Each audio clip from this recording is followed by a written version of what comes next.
It's called Dracula, a love story, and the man who portrays the infamous Count and his wife Mina join us here today on New Mexico Style, and it's so nice to have you here. I'm going to keep my neck on this side of the room, though. you have to show us the bloodsuckers. Can you do it? All right, go ahead. Oh, take a look. This is great. You got to get a shot of the teeth. It's Dracula. Oh my gosh.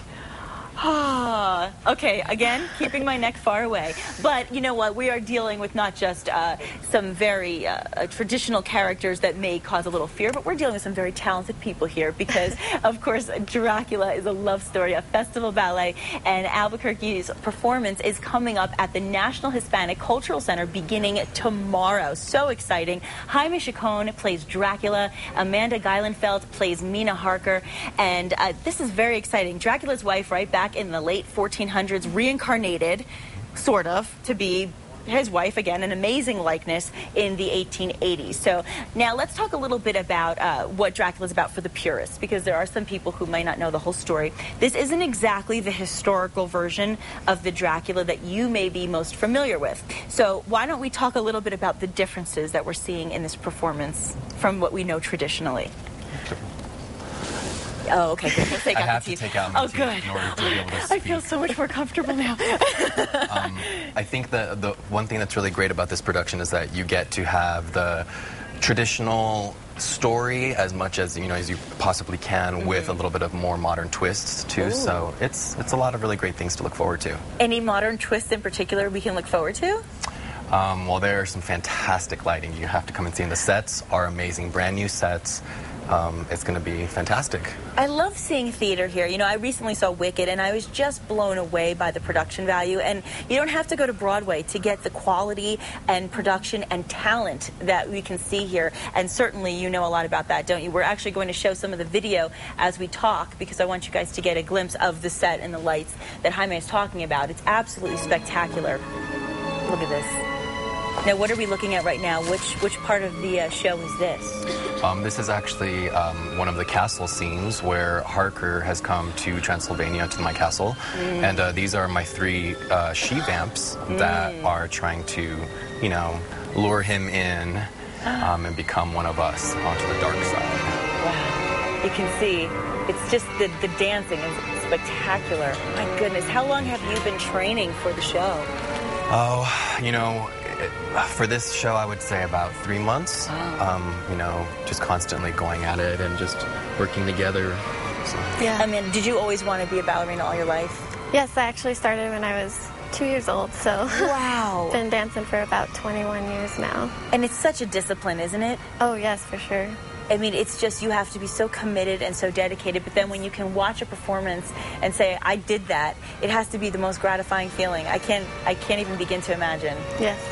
So fantastic. And I just want to let everybody also understand that Festival Ballet Albuquerque is bringing Bram Stoker's Dracula novel to the stage. This is a fully revised dance rendition, and Dracula, a Love Story is critically acclaimed by Patricia Dickinson Wells. And, it's just filled with powerful performances, powerful choreography. Your choreographer and director is here today as well. Yes. I saw her with you, and really she's very talented because what she's bringing to the stage, and of course her name is Patricia.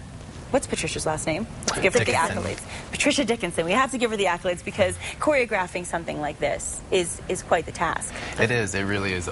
She's done such a great job at not just, the choreography, but the lighting, the working with each dancer to really portray, the story to get it across the audience. So she has done a really great job. And I would imagine you guys have to establish a certain degree of chemistry to play these kind of roles, too. Oh, yes. So what's the process like for you in prepping?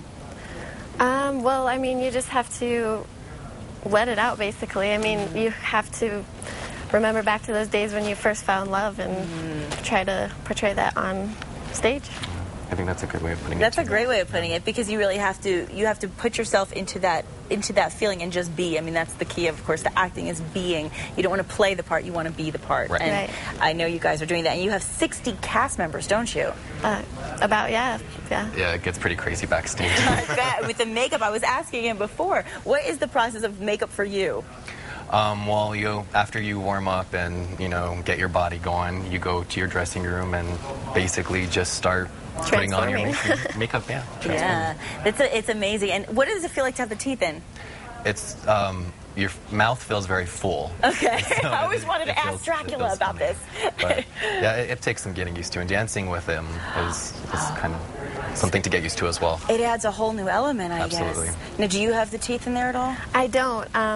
I do bite him, though, but with, I'm not a vampire, so it's my first bite. But, yeah, no, I don't wear any teeth. It's so exciting. And, I think now with the Twilight series and with, all True Blood, there's just so much of an intoxicating factor that vampires have to our culture right now in society. And so bringing this right now, it's actually really relevant. It's true. Well, that's another reason why I would say it's kind of have you have to have a modern take on it because of everything that's out, in the public right now with the Twilight series, and so the younger crowd is going to come, and you want to be able to portray the classical story, but be able to reach those, that age target where it could be relatable to, a 15-year-old. Exactly. So you keep it traditional, but you also want to make sure that you get it across to the people who are younger, the newer generation. Now, tell us a little bit about Festival Ballet Albuquerque, if you could, as well. Well, this is our 1-year anniversary, and our first big, premiere was this last September with the New Mexico Symphony Orchestra for their opening of the season with the production of Firebird. Wow. So that was our big debut, and this one is probably one of the greatest shows ever. Yeah. I really want to see it. You should definitely. I really want to see it. And Dracula, a Love Story is actually being performed February 11th. February 12th, which is Friday and Saturday at 7, and Sunday there's a matinee at 2, which is great. This would be a fun Valentine's gift, don't you think? Absolutely. You can get the tickets both through the Festival Ballet number on your screen, the website, and of course at the National Hispanic Cultural Center box office. And yeah, I think that would be a very, very interesting thing to do for your loved one this weekend. Take them to see Dracula. It's a love story. It is a love story. Anything with the word love applies to Valentine's Day. Absolutely, that's why we're doing it. Yeah, so please definitely get out there and do it. And of course, we want to thank you both so much for coming in. And of course, she's off stage, but we want to thank Patricia, choreographer and director extraordinaire as well. And we're really looking forward to seeing the show and getting the word out. And you can also get more information once again if you go to our website. We'll have this link up repeating all this information throughout the day and through the weekend as well. We hope the theater is packed. I hope so too. Yes, I hope so. And maybe wear some turtlenecks, that's all. Just a word of advice. Of course, I know you guys are going to have a blast, and congratulations. Thank you very much. It's really Thank you for having a pleasure us. to meet both of you. If I come to the show, I might have to get autographs backstage. And of course, we are back after the break. Thank you, Liz. Thank you.